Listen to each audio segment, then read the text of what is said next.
paper craft project that would be quick and easy to make.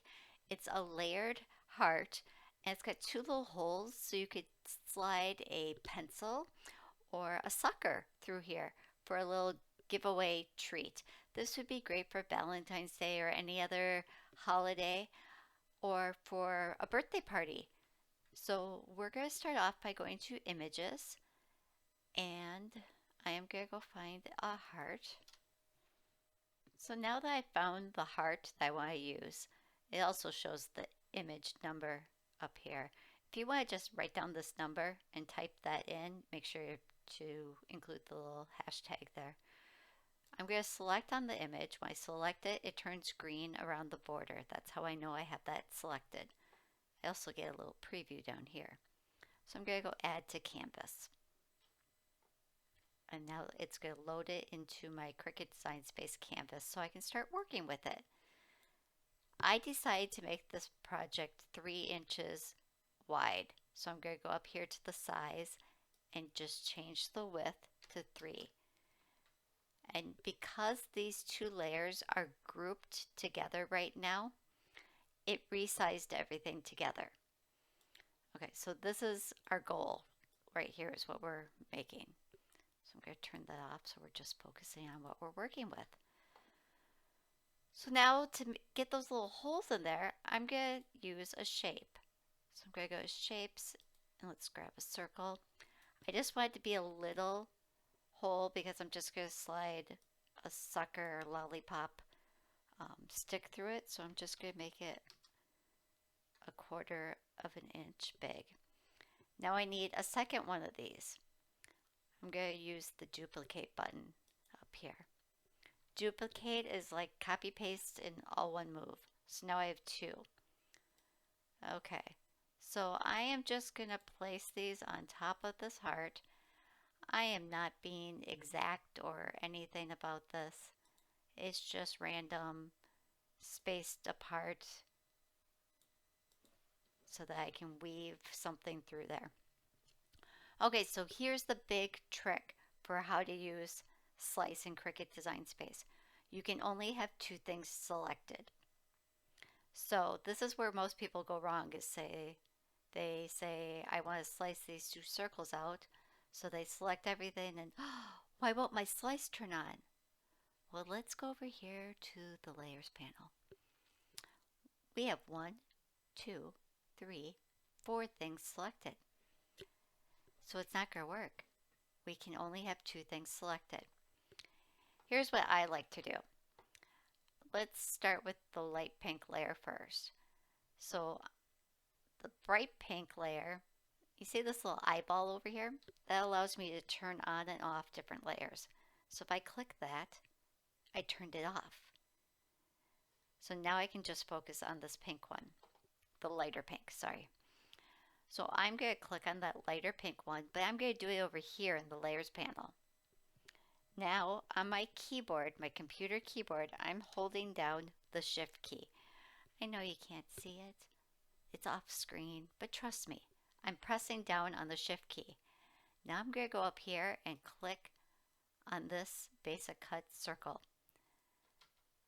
I can tell that I have 2 things selected right now because see how this background part of the layers panel is darker for 1, 2 of the layers. That means that my slice button now turned on because I only have 2 things selected. So now I can click slice.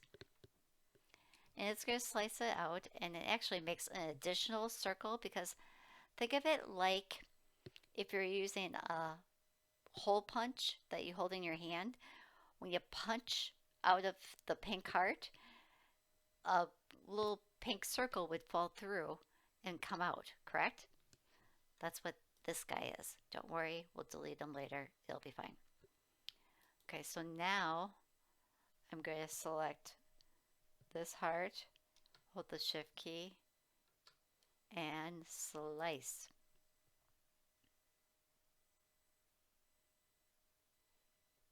Okay. Oops, I clicked on the wrong one. I wanted this circle here. That and the shift key. Slice. All right, so now you can see the two holes. So now let's take this pink heart and turn that off. And now we're going to turn on the bright pink heart, because now those circles are in the exact same location. So now we know they're going to line up when we put this all together. Okay, so we're going to do the same process again. Click on the bright pink heart, hold your shift key down, select one of the gray circles, slice.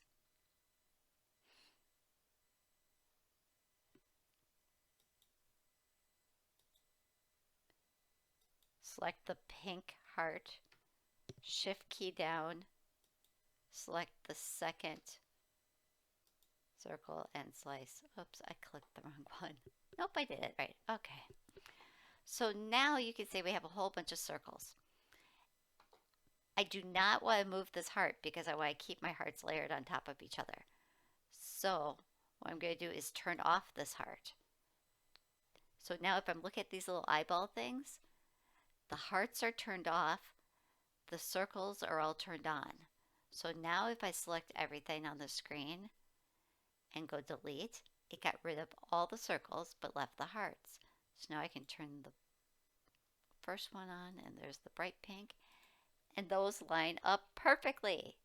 All right, so now we can click Make It. The Cricut is automatically going to sort things on two different cutting mats, one for the light pink, one for the bright pink. If I wanted to make more of these, I could go like this, and let's say there's a dozen kids we're having at our party, and go Apply, and look at that, I can still fit 12 of them on one sheet.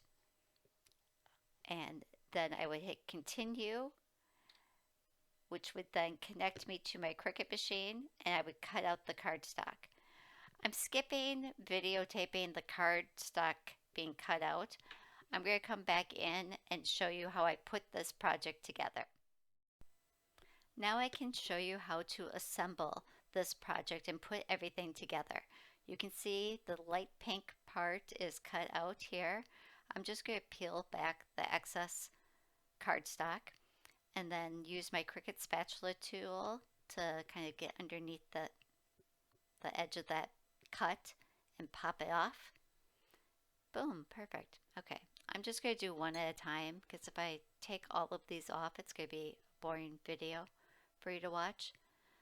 So now I want to get the brighter pink one and pop that off. Well, first peel off the excess cardstock so I can get to the edge of my cut with my little spatula. And I like to keep all these little extra pieces, like these little dots. Sometimes they can be used if you make shaker cards for that kind of confetti look inside there. I get a little container, a Ziploc baggie, and save them all so that I have them when I need them. And let's just separate these two pieces of the heart. They're kind of stuck there. All right, so now it's time to put things together. I need some adhesive. I like to use a tape runner or my Zig two-way glue pen. And I'm just going to get everything kind of on screen so you can see it better and see what I'm doing. Okay, so let's put a little bit of the tape runner in that spot. And then I'm going to come back in with my Zig two-way glue pen and kind of fill in some of the other areas. I like to do this just because it gets a better seal, because you can get the glue close to the edge. But the tape runner does a really good stick too, so then that's stuck down solid in the middle, but then you have something else on the edges. Alright, so now I just have to line up the circles, and because the glue's still wet, I can kind of wiggle it around and line those up and then just smooth it down. Perfect. Now, because this part of the heart is very thin, I'm just going to use the Zig two-way glue pen. They make these in a fine point and in a chisel tip, and I like it because you can just kind of write or draw like you would with a pen, but it's glue. And I like to use my blue mat, so if I get glue on there, it's fine. I just wipe it off later. No harm. Okay, so now we put the little frame in there. Perfect. Okay, normally I would let this sit and let the glue all dry, but for purposes of video, let's stick that sucker in there and show you how that just slides through those two little holes. And boom, now you got this cute little thing that you can hand out at parties or for treats. I love to hear from you, so make sure to like this video, subscribe to my channel, and drop me a comment below. Thanks!